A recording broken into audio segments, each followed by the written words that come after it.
আর তারা বৈঠকটি করছেন এমন একটি দিনে যেদিন ঢাকার মানিক মিয়া এভিনিউতে এনসিপি নেতাদেরকে খুশি করার জন্য জুলাই ঘোষণাপত্র পাঠের অনুষ্ঠান আয়োজন করা হয়েছে।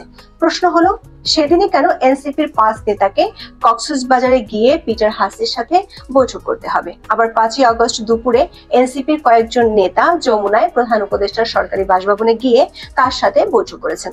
বাংলাদেশের কিছু গণমাধ্যমের খবর হলো, অধ্যাপক ইউনূস 5ই আগস্ট রাতে জাতির উদ্দেশ্যে ভাষণ দিতে পারেন। সেই ভাষণে তিনি কবের মধ্যে নির্বাচন হতে পারে এবং সে বিষয়ে নির্বাচন কমিশনকে প্রস্তুতির কথা বলতে পারেন। এমন পরিস্থিতিতে নেট দুনিয়ায় অনেকের আশঙ্কা, নির্বাচন ঠেকাতে কি কিংস পার্টির এমন সাগর ও নদীর পাড়ের তৎপরতা? বিস্তারিত জানতে চলুন যাওয়া যাক বিশ্লেষণ।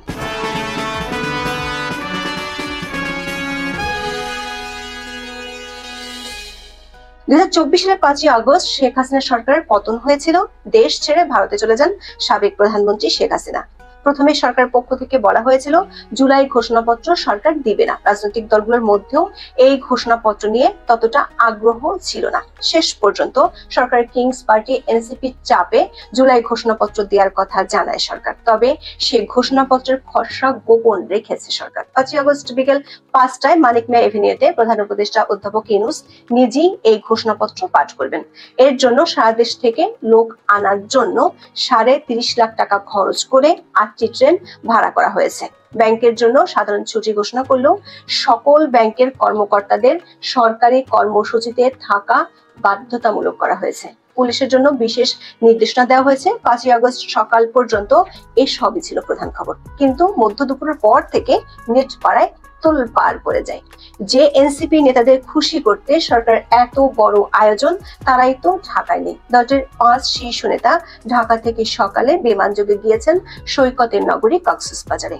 এই 5 নেতা হলেন জাতীয় নাগরিক পার্টির মুখ্য সমন্বয়ক নাসিরুদ্দিন পাটোয়ারি, উত্তর ও দক্ষিণ অঞ্চলের মুখ্য সংগঠক সার্জিস আলম এবং হাসনাত আব্দুল্লাহ, জ্যেষ্ঠ যুগ্ম সদস্য সচিব তাসনিম জারা ও যুগ্ম আহ্বায়ক খালেদ সাইফুল্লাহ। দর্শক, কক্সবাজারের একাধিক সাংবাদিক এবং গোয়েন্দা সূত্রগুলো থেকে আমরা নিশ্চিত হয়েছি এনসিপির এই 5 নেতা কক্সবাজারের দলীয় বা সরকারি কোনো অনুষ্ঠানে যোগ দিতে যাননি। সূত্রমতে এনসিপি নেতারা বেলা 10:30টায় একটি ফ্লাইটে ঢাকা থেকে কক্সবাজারে যান।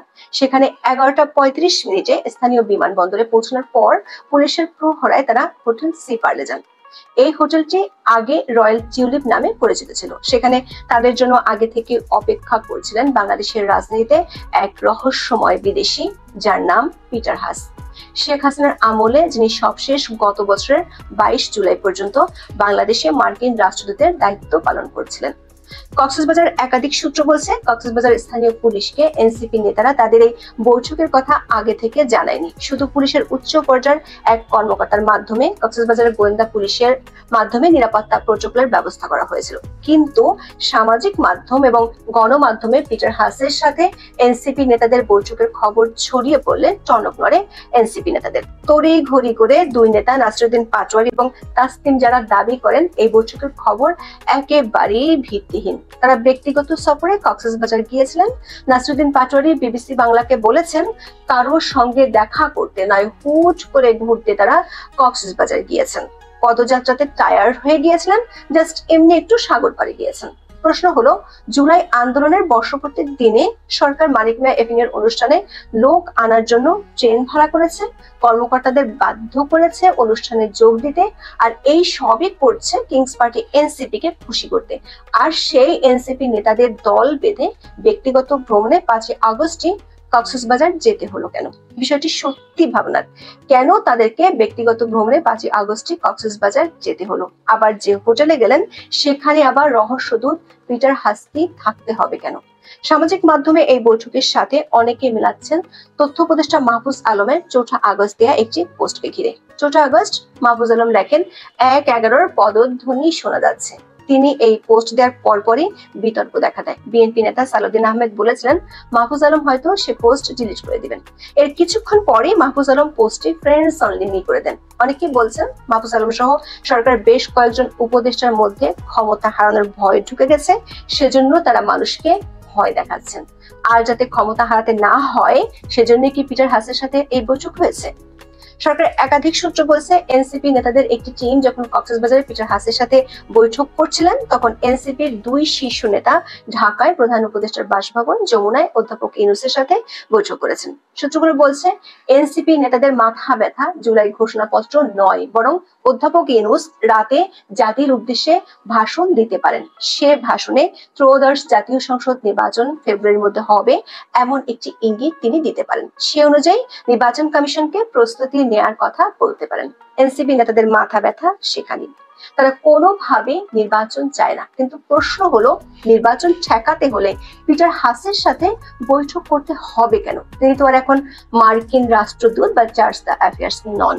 মার্কিন বর্তমান প্রশাসনের সাথে তার এই মুহূর্তে সরাসরি কোনো সম্পর্ক নেই। দর্শক, আমরা এর আগে একটি ভিডিওতে বলেছিলাম, পিটার হাস বাংলাদেশের ইতিহাসে সবচেয়ে বড় রহস্যময় কূটনীতিক।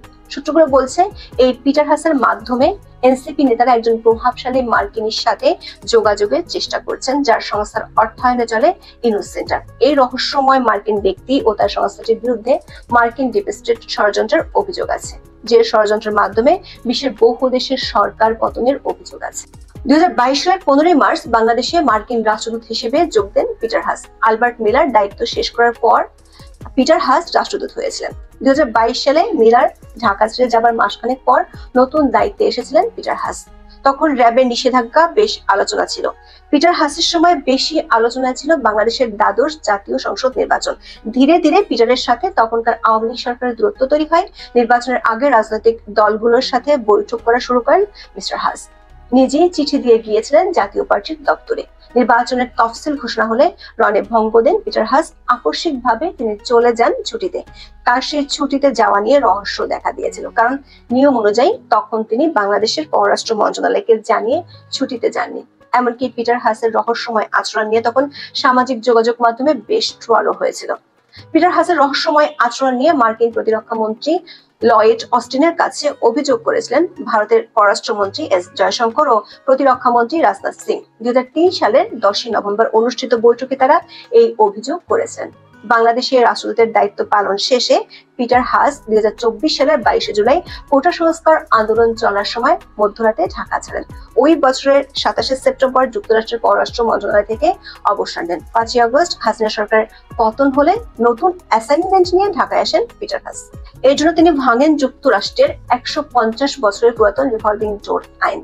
2024 সালের 30 সেপ্টেম্বর পিটার হাস যোগ দেন যুক্তরাষ্ট্রের বেসরকারি জ্বালানি প্রতিষ্ঠান অ্যাক্সিলারেট এনার্জিতে। অ্যাক্সিলারেট এনার্জি হলো তরলীকৃত প্রাকৃতিক গ্যাস বা এলএনজি রপ্তানিকারক মার্কিন বহুজাতিক কোম্পানি।